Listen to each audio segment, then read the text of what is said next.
오늘 성경 말씀은 사도행전 27장 33절부터 37절까지 제가 봉독해 드리겠습니다. 날이 새어가매 바울이 여러 사람을 음식 먹으라 권하여 가로되 너희가 기다리고 기다리며 먹지 못하고 줄인 지가 오늘까지 10 나흘인즉 음식 먹으라 권하느니 이것이 너의 구원을 위하는 것이요 너희 중 머리털럭 하나라도 잃을 자가 없느니라 하고 떡을 가져다가 모든 사람 앞에서 하나님께 축사하고 떼어 먹기를 시작하며 저희도 다 안심하고 받아 먹으니 배에 있는 무리의 수는 전부 276인이라. 아멘. 이제 우리 황기현 목사님 나오셔서 이 본문 말씀 가지고 한 사람으로 인하여 두 번째 말씀 전해 주시겠습니다. 많은 은혜 받으시기 바랍니다.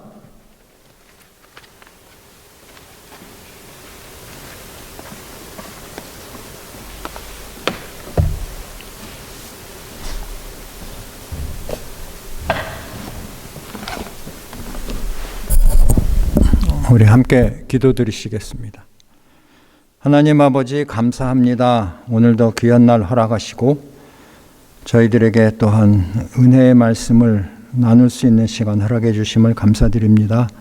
부족한 종을 감춰주시고 주의 성령께서 역사하시사 하나님 말씀을 통하여 우리 모두 은혜 받고 하나님께 영광 돌리게 하여 주시옵소서.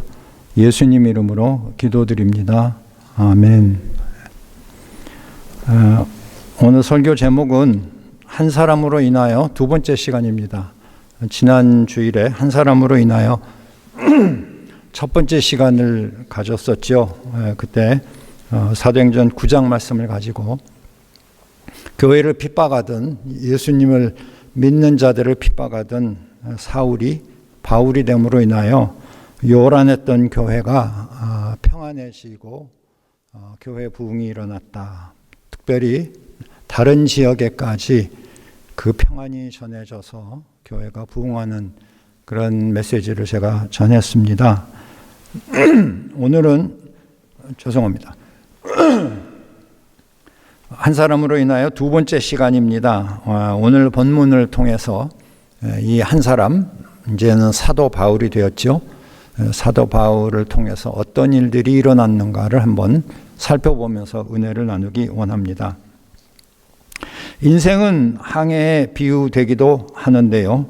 항해하다 보면 자주 폭풍을 만납니다. 그것이 당연한 것이지요. 사실 우리 인생 자체가 예상치 못하는 그런 폭풍과 같은 일들을 당할 때가 많습니다. 사실 자연적으로 보아도 바다에 폭풍이 있는 것은 당연한 것이고 우리가 살고 있는 미국 이렇게 큰 나라는 참 곳곳에서 여러 가지 어려움이 많이 있는 줄 압니다. 우리가 살고 있는 이 캘리포니아 지진이 항상 위험으로 존재하고 있지요. 그러면 뭐 동부로 가면 괜찮은가? 뭐 우리가 잘 아는 대로 겨울이 되면 동북부죠. 주로 눈 폭풍이 와서 아주 어려운 지경에 처했던 사람들 지난 겨울에 우리가 많이 보았습니다. 또 남부에는 허리케인이 있죠. 또 중서부에는 토네이도라는 것이 또 있습니다.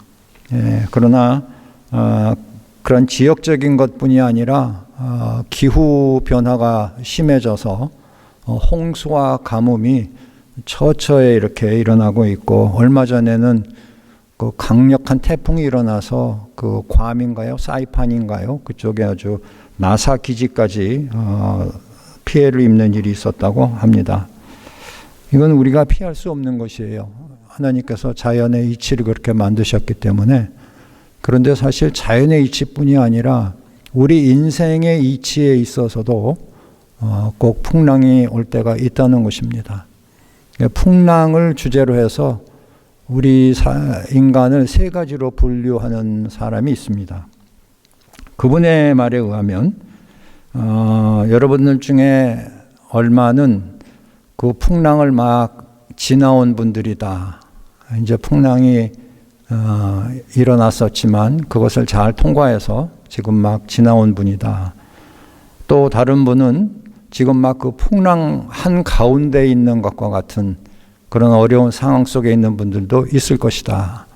그게 두 번째 부류고요. 세 번째 부류는 저는 여지껏 풍랑을 만난 적이 없는데요. 만약에 그런 분이 계시다면은 조만간 여러분들에게 풍랑이 닥칠 것을 특별히 예수 믿는 사람이라면 어려움이 닥칠 것을 미리 각오하고 계셔야 된다는 것이죠.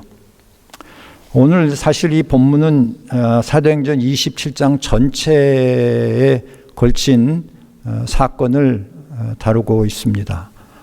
그 사건은 뭐냐면 사도 바울이 죄수가 되어서 로마로 호송되는 과정을, 특별히 배 타고 항해하는 그 과정을 쭉 누가가 기록을 하고 있습니다.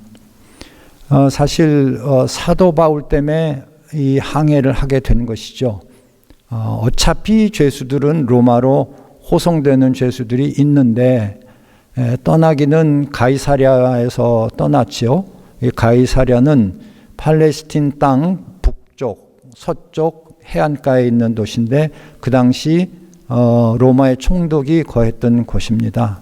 우리가 잘 아는 대로 예루살렘에서 사도 바울이 그 성전에서 이방인을 데리고 들어왔다는 누명을 쓰고 유대인들이 난리법석을 쳐서 사실은 그렇게 사도 바울을 모해하려고 하던 세력들이 있었기 때문에 그렇게 된 것인데, 그래서 이제 잡히게 되죠.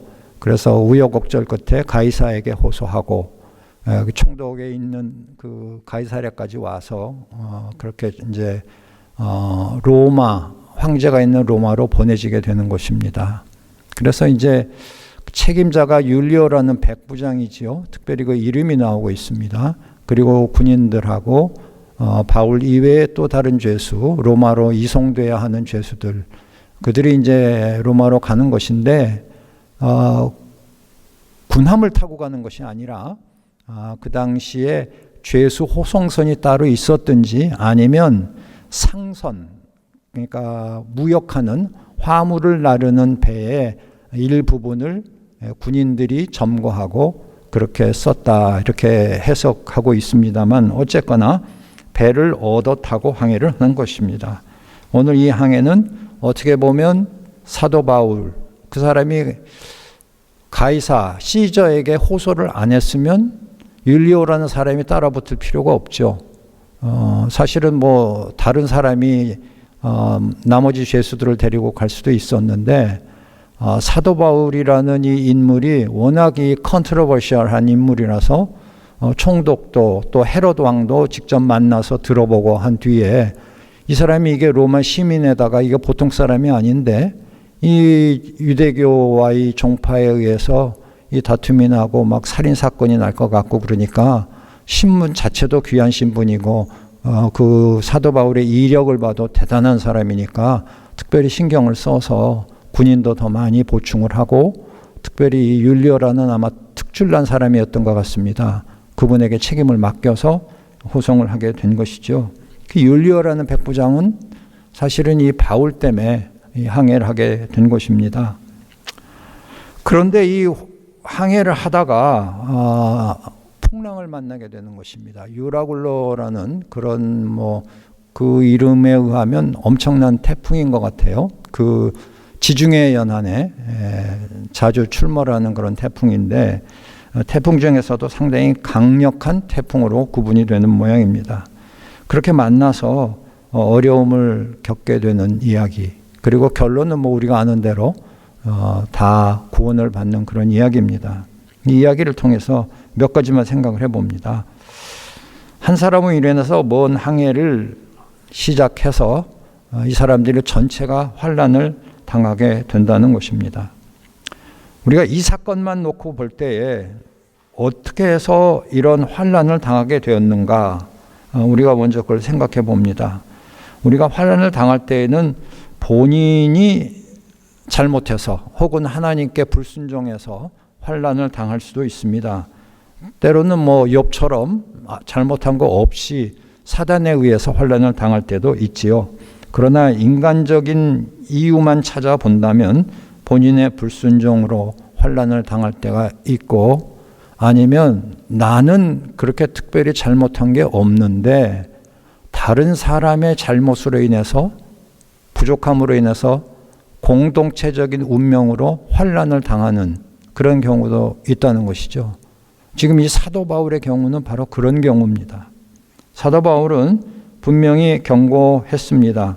27장 9절 10절에 보면 떠날 때 이제 배를 타고 한 번에 다 간 게 아니라 중간중간 들려서 배를 또 갈아타고 그렇게 가는데, 마지막 그 그레데 섬의 미항에서 떠날 때에 떠나지 말자고 그랬습니다. 겨울이 다가오고 그러니까 사도 바울이 경고했습니다.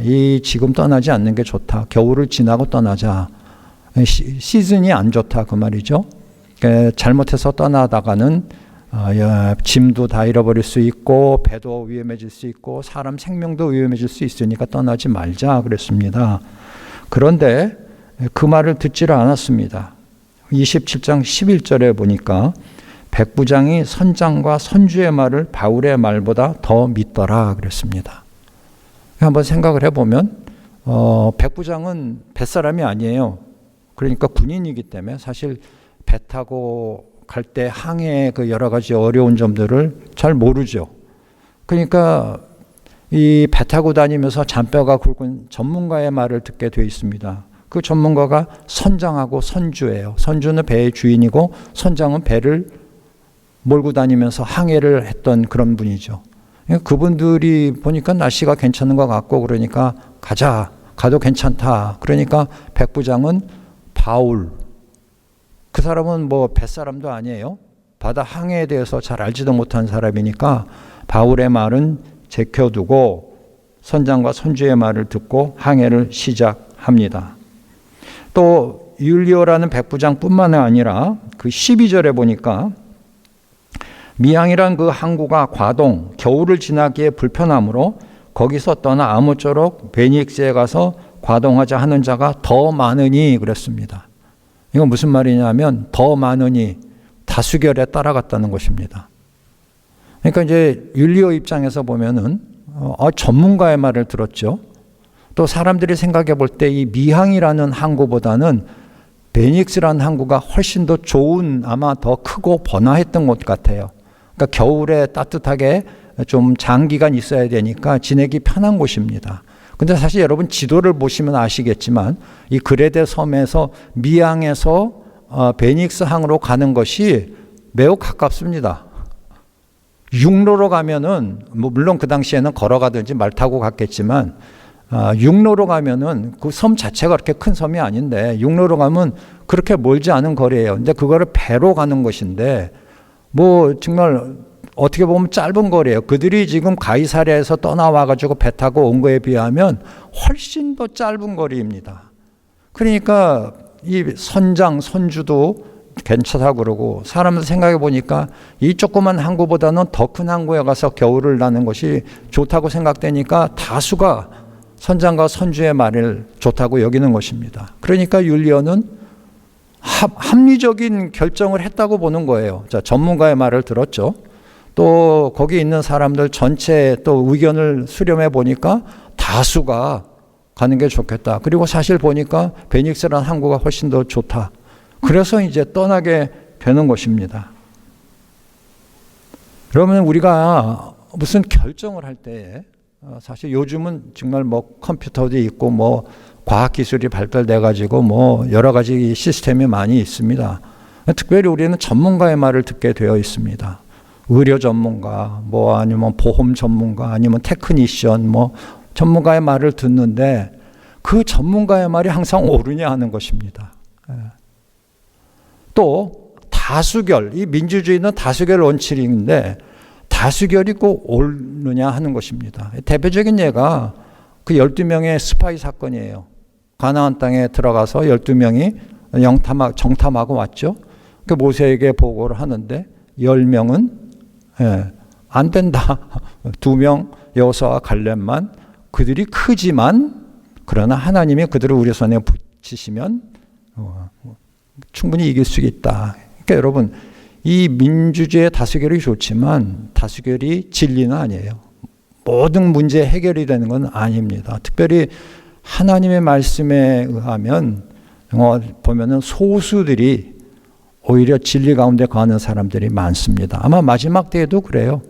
예수님 부르는 사람들 수없이 많지만, 예수 믿는다고 하는 사람이 수없이 많지만, 그 중에 진짜 파이널 구원받는 사람은 수가 적다고 그러셨거든요.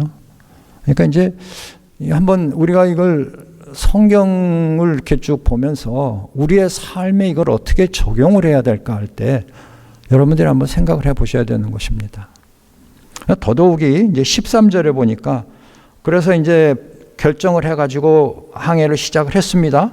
그랬는데 보니까 13절에 남풍이 순하게 불매 저희가 득의한 줄 알고, 그렇게 돼 있어요. 이 우리 한글 성경이 한자 말이 너무 많아요. 그래서 해석하기가 힘들어요. 득의한 줄 알고. 여러분 그 뜻 지금 딱 생각이 나세요? 득의하다는 말이 무슨 뜻이에요? 득의하다. 근데 영어로 보니까 훨씬 더 이해하기 쉬워요. They thought they had obtained what they wanted. 그들 생각에 그들이 원하던 것을 얻었다고, obtained, 얻었다고 생각을 하는 것입니다. 자, 뭐 어쩌고 바울이 어쩌고 괜히 재수없는 소리 하고, 그 사람들 생각에 바울이 괜히 재수없는 소리 해가지고 떠나기 전부터 우울했는데 이렇게 잘해가지고 탁 떠났는데 봐라 말이야. 남풍이 순하게 부니까 그냥 득의. 그러니까 우리가 원하는 대로 됐다 그 말이에요. 거봐, 내 말이 맞지, 뭐 이런 거죠. 그래가지고 탁 하는 거예요. 여러분, 이게 참 바울이 하나님의 사람인데 그들이 알 리가 없죠. 하나님의 메시지, 하나님이 주신 어떤 영감을 가지고 이야기를 했는데 이게 받아들여지지 않는 것입니다. 그러면서 그들은 자기들이 하는 일이 잘하는 일이라고 그렇게 생각해요. 여러분 잘 아시는 대로 요나가 하나님께서 그 니느웨로 가라 그랬더니 어떻게 해요? 반대 방향 다시스로 가는 그 항구로 마침 갔더니 마침 배가 막 떠나고 있어요. 다시스로 가는 배. 그래가지고 홀레당 올라탔잖아요. 야, what a timing. 막 그랬을 거예요. 그러니까 이게 우리 세상 일에 있어서 어떤 때는 너무 이렇게 잘 풀리는 것 같이 보이는 경우가 있어요. 그러니까 딱딱 이렇게 맞아 떨어진단 말이죠. 마침 갔는데 어떻게 이렇게 탁 되고 이렇게 되고. 근데 그게 정말 그게 복된 길인가? 아니면 하나님 뜻에 합당한 길인가? 그러니까 우리가 그것도 한번 좀 잘 생각해 봐야 됩니다. 그게 결국은 뭐냐 하면 우리는 하나님 말씀 들어야 돼요. 그리고 하나님이 세우신 사람의 말을 들어야 됩니다. 그러니까 목사님뿐이 아니라 하나님이 영적인 지도자라고 세우신 분들은 다예요. 장로님, 권사님, 평신도 지도자 다 포함해서. 특별히 또한 우리 안고사님처럼 무슨 은사를 받으신 분들, 기도 많이 하신 분들, 뭐 100% 오르실 때는 아니겠지만, 그렇죠? 죄송해요. 100% 오르실 수는 없어요. 사람이니까. 그러나 하여튼 우리 중요한 거는 첫째는 하나님 말씀, 그 다음에 하나님이 세우신 지도자의 말을 우리가 새겨들을 필요가 있다. 사람들의 말, 전문가들의 말, 다수의 의견, 딱 우리가 결정하고 했을 때 막 일이 잘 풀리는 것과 같은 그런 것들이 해결할 수 없는 거예요. 그러니까 때로는 그런 거를 against, 그런 모든 것을 against 해서 결정하고 행동해야 될 필요가 있을 때가 있다는 것이죠. 하여튼 그래서 풍랑을 만났습니다. 근데 그 풍랑이 말이죠, 아주 심했습니다. 14절부터 20절까지 보면 남풍이 순하게 불매 저희가 득의한 줄 알았는데 얼마 못 돼서 유라굴로 광풍이 와가지고 배가 막 올라갔다 내려갔다 막 뒤집어 엎어질 듯 뭐 하니까 이리 굴르고 저리 굴르고 막 그랬겠죠. 그걸 얼마 동안 했느냐 하면 2주 동안, 14일 동안. 특별히 막 암흑 속에서. 그러니까 물론 낮에 해가 보여야 되는데 해가 안 보이는 것이죠. 생각을 해보십시오. 저도 배멀미가 있어서 배를 좀 못 타요. 옛날에 그냥 노젓는 보트나 좀 탔죠. 네, 여러분 이 정말 배 타는 거 정말 사실 더구나 요즘은 큰 배들이 많지만 그 당시에 배가 크면 얼마나 컸겠어요. 다 돛단 배인데 그 14일간 암흑과 굶주림에 시달립니다. 먹지도 못하고 마시지도 못하고. 가만히나 있으면 좋은데 막 올라갔다 내려갔다 좌로 우로 막 뒤집어지듯이 그러니까. 뿐만이 아닙니다. 그런 것으로 인해 가지고 엄청난 손실을 보게 됩니다. 여러분들 18절부터 40절까지 보면 한글 성경에 버리다라는 말이 5번 나오고 있어요. 뭘 어떻게 버렸나 한번 제가 말씀드릴게요. 18절에 짐을 바다에 풀어 버리고 그랬어요. 그 다음에 19절에 배의 기구를 저희 손으로 내어 버리니라. 그 다음에 32절에 거룻줄을 끊어 떼어 버리니라. 거룻배는 뭐냐면 구명보트예요. 구명보트를 줄을 달아가지고 내렸는데 그것까지 끊어버려서 구명보트도 없어요 이제. 38절에 밀을 바다에 버려 그랬어요. 남은 식량 먹고 나서 남은 식량 다 버려버렸어요. 그 다음에 마지막으로 40절에는 닻을 끊어 바다에 버리는 동시에 그랬어요. 닻은 뭐예요? 앵커예요. 앵커를 끊어버렸어요. 그러니까 그냥 배가 마구 그냥 뭐 무게추를 내려가지고 좀 어떻게 중심을 잡아보려 그러는 게 안 되는 겁니다. 하나님의 사람의 말씀이 있었는데 사도 바울이 경고를 했는데도 듣지 아니한 결과가 이렇게 엄청난 결과가 된 것입니다. 그 가까운 거리를 가서 잘 지낼 수 있다라고 생각했는데 처음에 또 잘 되는 것 같았는데 그게 아니거든요. 근데 이 환란의 정도가 너무 심한 거예요. 기간도 길어요. 결국은 자기들이 지키려고 했던 것, 귀하게 여기던 것들을 다 스스로 자기네들 손으로 버릴 수밖에 없게 되었다는 것입니다. 마지막에 41절하고 44절에 보면 결국은 배도 깨지고 만다. 완전히 난파된 것입니다. 그들을 안전한 곳으로 이동해 줘야 될 집과 같은 거죠. 바다 위의 집, 그들이 거주할 수 있고 그들이 가고자 하는 목적지를 데려다 줄 수 있는 그것이 완전히 다 박살이 나버린 것입니다. 자, 이제 환란에 대해서 이 정도 말씀을 드렸으니까 그 뒤에 어떻게 됐는가 뭐 여러분들이 다 알고 계시는 거지만 그런데 이 일을 통해서 하나님께서 역사하시는데 그 한 사람 사도 바울 위해서 특별히 하나님의 목적을 위해서 그 사람을 향한 하나님의 목적을 위해서 다른 모든 사람들에게도 하나님이 은혜를 베푸셨다는 겁니다. 아까 처음에 항해 시작은 그 바울 때문에 사실 율리오나 로마 군인들은 그 바울이 가이사한테 호소 안 했으면 그 사람 데리고 호송 안 해도 되는데 그 사람 때문에 항해를 시작했고 이렇게 문제가 생겼는데 그 사람 말을 안 들은 게 이제 실수지만 근데 그 환란 풍파 중에서 하나님께서 그 한 사람의 어떤 목적이 있으셨어요. 그 한 사람에 대한 그것 때문에 다른 모든 사람들도 다 은혜 받을 수 있도록 결국은 구원받을 수 있도록 은혜 주셨다는 거죠. 21절하고 22절 말씀을 보면은 사도 바울이 이제 14일이 지난 다음에 이제 드디어 잔잔해진 거죠. 풍랑은 이제 끝났어요. 풍랑이 끝났어요. 그러니까 좀 안정을 찾을 수 있었죠. 그 바울이 가운데 서서 이렇게 말합니다. 여러분이여 내 말을 듣고 글에 대해서 떠나지 아니하여 이 타격과 손상을 면하였으면 좋을 뻔하였느니라. 근데 이렇게 말하면은 사람들 찔리는 사람이 많을 거예요. 거봐, 내가 뭐라고 그랬어? 떠나지 말라고 그랬잖아. 괜히 떠나가지고 이게 뭐야? 뭐 우리 인간들 같으면 얼마나 막 욱박지르고 그랬겠어요. 폼 잡고. 사도 바울은 그러려고 이 얘기한 게 아니죠. 22절에 보니까 내가 너희를 권하노니 이제는 안심하라. 너희 중 생명에는 아무 손상이 없겠고 오직 배뿐이리라. 안심하라는 겁니다. 이제 풍랑도 그쳤는데 그동안 참 죽을 고비 넘겼지만 이제 안심하라. 그 다음에 배는 혹시 잘못되더라도 생명은 여기 276명이거든요. 오늘 마지막 절에 나오죠. 276명 모두 안 죽을 것이다 그 얘기예요. 그러니까 바울이 처음에 얘기한 거는 그때 안 떠났으면 이런 고생 안 하셔도 되는데요. 이렇게 좋게 얘기하는 거죠. 그래도 염려하지 마세요. 안심하세요. 여러분들 죽을 사람 하나도 없습니다. 다 살아남면 안 죽습니다.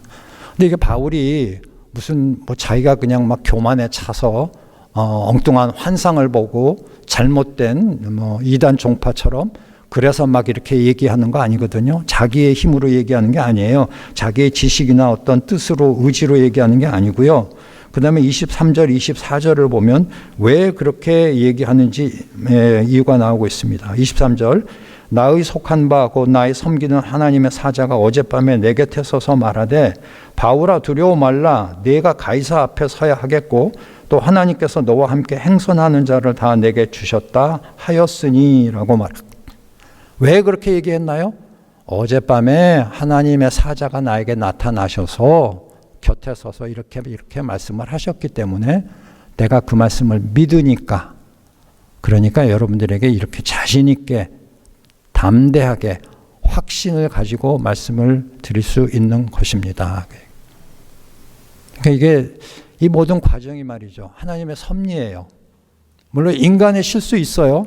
인간이 잘못된 판단과 엉뚱한 그런 거 다 있어요. 근데요, 하나님은 때때로 인간의 실수를 허용하시거든요. 그때 막 바울이 얘기했는데 말을 안 듣고 막 항해를 시작하려고 할 때 천둥 번개가 막 치면서 떠나지 마라. 하나님은 그렇게 하실 수도 있으셨을 텐데 그렇게 안 하셨어요. 너희들 마음대로 해봐. 내버려 두신 거예요. 근데 그 모든 과정 속에서 하나님이 바울뿐이 아니라 함께 있는 275명, 바울 빼고 그 사람들 섭리를 하시는 거죠. 뭔가 하나님의 뜻이 있으신 거예요. 그래가지고 섭리를 하시면서 이제 그 바울을 통해서 그 뜻을 알려주시는 거예요. 고생했지만 여러분들, 손해는 봤지만 여러분들 가장 귀한 목숨, 세상에서 자기 목숨 무엇과 바꾸겠어요? 당신들 목숨은 걱정 없습니다. 그 얘기예요. 그런데 바울이 또 들려주는 얘기가 왜 당신들한테 그 목숨의 위험이 이제 없어졌다 그렇게 하느냐 하면, 하나님의 사자가 바울에게 나타나서 뭐라고 그래요? 내가 뭐라고 그럽니까? 가이사 앞에서 서야 하겠고, 내가 가이사 앞에 서야 하겠고. 이게 하나님의 목적이거든요. 하나님의 섭리에 의해서 그 모든 일이 벌어지고 이제 바울을 통해서 다른 사람들에게 알려주시는데 이렇게 됐다. 근데 이제부터 안심하라. 다 살아난다. 다 생존한다. 구원받는다. 근데 그 중에 가장 중요한 게 뭐냐면 사도 바울이라는 사람에 대한 하나님의 목적이 있었다는 겁니다. 그게 꼭 예수님의 목적인데요, 사실은. 가이사 앞에 서야 하겠다 그랬습니다. 그게 왜 그럴까요? 예수님께서 내가 예루살렘에서 나에 대해서 증거한 것처럼 로마에 가서도 증거해야 하리라라고 말씀을 하셨기 때문이에요. 어디서 그렇게 말씀을 하셨나요? 예루살렘에서 사도 바울이 재판을 받고 막 어려운 일을 당하고 낙심해 있을 때, 기운이 처져 있을 때 예수님께서 나타나셔서 그렇게 말씀을 하신 거예요. 내가 예루살렘에서 나에 대하여 증거했던 것처럼 로마에서도 증거해야 하리라. 그게 예수님이 가지신 목적이에요. 사도 바울을 다메섹 도상에서 만나서 회심시키시고, 그때 이제 아나니아를 통해서 무슨 말씀을 하셨나 하면, 가라. 아나니아 못 가겠습니다 하니까 가라. 그러시면서 무슨 보충 설명을 하시느냐 하면은요, 제가 그걸 읽어드릴게요. 가라. 이 사람은 내 이름을 이방인과 임금들과 이스라엘 자손들 앞에 전하기 위하여 택한 나의 그릇이라. 그가 내 이름을 위하여 해를 얼마나 받아야 할 것을 내가 그에게 보이리라. 다메섹 도상에서 예수님 만나신 목적이 이거거든요. 이방인들과 임금들, 그리고 유대인들에게 예수님을 증거하게 하기 위해서. 근데 그걸 하기 위해서 바울은 필연적으로 고난을 받아야 한다. 이게 사도행전 9장에 나온 아나니아를 통한 사도 바울에 대한 예수님의 목적이에요. 그 목적이 오늘 이제 27장에 다시 나오고 있는 것이죠. 내가 가이사 앞에 서야 하겠고, 로마에 가서 가이사 앞에도 서서 예수 그리스도를 증거해야 된다는 것이, 그게 하나님의 목적이에요. 그것 때문에 바울은 이 항해에서, 지중해에서 물에 뽕 빠져서 죽을 수가 없는 겁니다. 아무리 유라굴라보다 더 심한 광풍이 와도, 배가 산산조각이 나도, 예를 들면 말이에요, 수중에 팍 잠겼더라도 안 죽어요. 못 죽어요. 왜? 하나님의 목적이 있고 예수님이 명하신 명령입니다. 그거를 이룰 때까지는 죽을 수가 없어요. 여러분, 우리가 왜 지금 살아있는 줄 아십니까? 예수님 우리 각자의 주신 그 사명이 있고 우리 목적이 있는 거예요. 여러분, 옛날에 워렌 위어스비가 새들백 처치에 목적이 있는 삶, 목적이 있는 교회, 그리고 한동안 히트 쳤잖아요. 예. 여러분, 이거 그냥 어떤 분들은 그래, 저도 사실 한때는 그랬어요. 뭐야, 나는 예수 믿었는데 나 뭐 어떻게 하고 뭐 하라고 뭐 하고 살라고 그러신 거야. 그런 적이 있어요. 그러다가 이제 캄보디아에 꽂힌 거지. 사실 이제 그 전에 목사가 돼서 교회를 했지만, 목회를 했지만. 근데 여러분 생각해 보시면요, 다 하나님 목적이 있어요. 어떤 사람들은 이제 그거 아시고 막 열심히 지금 사역하시는 분도 계시지만, 때로는 사역하다 지치신 분도 계시지만, 어떤 분은 아직까지도 이날 이때까지도 뭐야 이거야 저거야 뭐 이것도 해보고 저것도 해보지 그러셨는지도 몰라요. 하여튼 저는 잘 모르지만, 근데 분명한 거는 하나님 목적이 있으시거든요. 그래서 살려두신 거예요. 아니면 벌써 데려가셨죠. 왜 이 땅에 남겨두셨겠어요? 뭔가 하나님 목적이 있으신 거예요. 그러니까 사도 바울도 하나님이 살려두신 거예요. 그래서 사도 바울을 구해주셨는데 덤으로 275명을 같이 살려주신 것이죠. 그걸 우리가 뭐라고 그러느냐 하면 하나님의 은혜라고 부릅니다. 사도 바울은 분명한 하나님의 목적이 있어서 지금 로마를 가야 돼요. 그러니까 그 사람은 중간에 빠져 죽을 수가 없어요. 근데 그 사람을 살리시기 위해서 그냥 사실 몇 명쯤 죽게 내버려 두셔도 되는데 아마 이렇게 하신 거는 사도 바울 보고 예수님을 거기서도 증거하라고 그러신 것 같아요. 그건 제 생각이에요. 성경엔 확실하게 나와 있지는 않지만, 왜냐하면 그 뒤에 28장에 그레데 섬에 가서 또 이적이 일어나잖아요. 그래서 그레데 섬에 있는 사람들이 예수님을 믿습니다. 근데 제 생각에는 배에 있던 사람들도 거기서 같이 섞여서 믿게 되지 않았을까 생각하는 것이죠. 하여튼 하나님의 은혜로 사도 바울만 구원받은 것이 아니라 사도 바울과 함께 배에 탔던 사람들도 다 구원을 받습니다.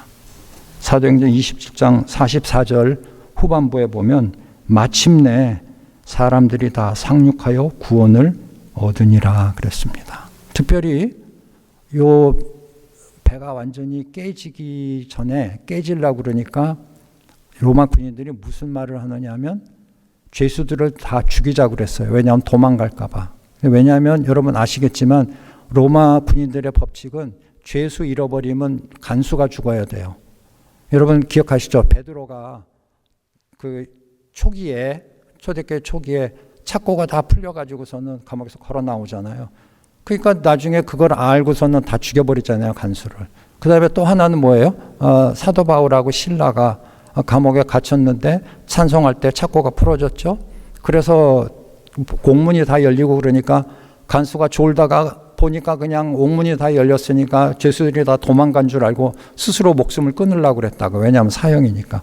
그때 이제 바울이 얘기하잖아요. 우리가 다 여기 있으니까 안심하라. 그리고 그 간수의 집에 가서 간수의 온 집이 구원을 얻게 되지요. 그러니까 이게 이 군인들은 죄수가 도망가거나 어떻게 되면은 자기가 목숨으로 보상해야 되니까 미리 다 죽여버립시다. 백부장한테 얘기를 한 거예요. 근데 백부장이 어떻게 했어요? 바울을 생각해서 살려주는 거죠. 바울을 생각해서. 바울도 죽게 되잖아요. 그러니까 죽이지 마라. 그렇게 해서 바울과 죄수들이 살 뿐 아니라 모든 사람들이 다 구원을 받게 됩니다. 근데 바울이 25절에 나는 내게 말씀하신 그대로 되리라고 하나님을 믿노라. 이게 마지막에 이제 그 아까 말씀 제가 드린 거 조금 제가 약간 앞뒤가 바뀌었는데 결론은 그거죠. 바울이 그 사람들 앞에서 나는 확실히 믿노라. 이게 전도죠, 뭐 전도. 어젯밤에 나타나셔서 이렇게 얘기하셨는데 난 그대로 되리라고 믿는다. 그러니까 안심하고 이제 드셔. 그래서 식사하고 그리고 남은 거는 이제 다 버리고 어차피 이제 육지에 가까이 왔으니까. 근데 그래가지고 결국은 다 구원을 받게 되는데 하여튼 이 풍랑으로 인해서 모든 사람들이 하나님의 은혜를 체험하게 되는 것입니다. 결론은 한 사람으로 인하여 하나님의 은혜를 받고 난 다음에는 모두 다 하나님께 감사하고 평안을 누리게 된다는 것입니다. 풍랑을 겪으면서 호되게 혼났지만 정말 죽을 고비를 넘겼지만 결론은 뭐죠? 다 구원을 받았고 다 평안을 누리고 그리고 감사하는 거예요. 35절에 바울이 음식을 줄 때에 축사하고 떼어줬어요.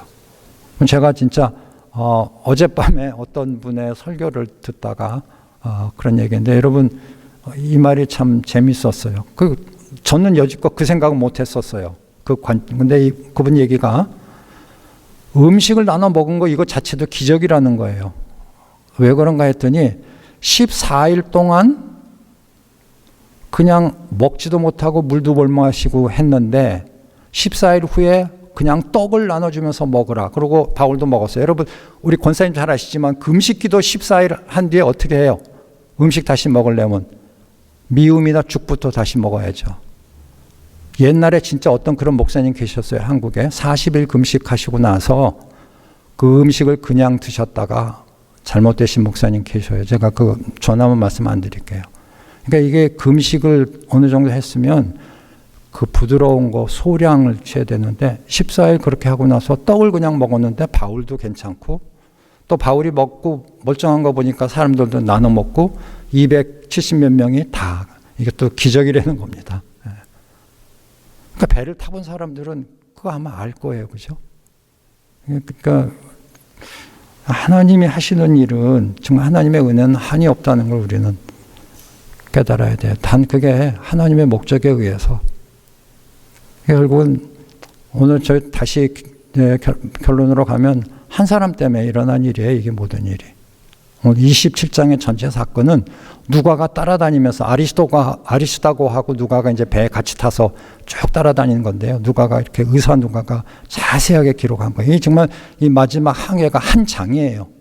이걸 이렇게 자세하게 무슨 기군이 뭐니 숫자까지 되면서 이렇게 자세하게 기록한 적이 잘 없어요. 누가가 어떤 거는 막 건너뛰고 기록하거든요. 사도행전에도 보면. 근데 왜 이 항해하는 거 이거는 한 장을 통틀어서 이렇게 세세하게 이렇게 얘기를 했을까? 거기 분명히 하나의 목적이 있거든요. 이 말씀 우리에게 주시는 목적이. 그래서 감사를 드리고 36절에 저희도 다 안심하고 받아 먹고 그 다음에 백부장은 바울을 다시 보게 되는 겁니다. 아까 처음에 할 때는 바울이 경고했는데도 백부장이 말 안 들었어요. 전문가하고 다수 의견에 따랐어요. 근데 마지막에 군인들이 다 죽여버리자 했을 때 백부장이 뭐라 그래요? 바울 죽을까 봐 죽이지 마라 그런 거예요. 그러니까 바울에 대한 백부장의 생각이 확 바뀐 거예요. 이분이 보통 분이 아니구나. 자기가 여러 가지를 체험하고 마지막에 그 먹는 기적까지 체험한 이후에 바울에 대한 인식, 원래 바울에 대해서 호감을 가진 사람이에요. 그래서 어디 무시한가 갔을 때에 시돈에 갔을 때 친구들 만나라고 풀어주기도 하고 그랬어요. 그렇지만 이렇게까지 놀라운 분인 줄 몰랐죠. 그러다가 율리오도 믿게 된 것이고 아마 누가가 율리오의 이름을 이렇게 여러 번 쓴 것은 틀림없이 아마 초대교회 역사를 살펴봐야 되겠지만 이 주석가들의 얘기예요. 아마 틀림없이 율리오도 크리스천이 됐을 것이다. 로마 백부장. 여러분 우리가 아는 대로 고넬료도 로마 백부장이지만 얼마나 신실한 예수 크리스천이에요. 예수님 믿는. 율리오도 그렇게 됐을 것이다. 여러분 제가 왜 이 메시지를 지난주와 이번 주에 이렇게 하느냐 하면 한 사람, 제가 지난주 초두에 말씀드렸죠. 한 사람 변한다고 얼마나 뭐가 달라져? 교회가 달라져? 세상이 달라져? 그렇게 얘기하지만 아니거든요. 하나님이 택하신 한 사람, 그 사람 때문에 그 주위에 있는 사람들, 가정이든지 어떤 교회든지 공동체, 심지어 어떤 사회, 아마도 나라 전체, 아니면 어쩌면 전 세계, 하나님의 뜻에 따라 달라져요. 그러나 마지막으로 진짜 한 사람 때문에 아담 때문에 죄가 들어와서 다 죽어야 돼요.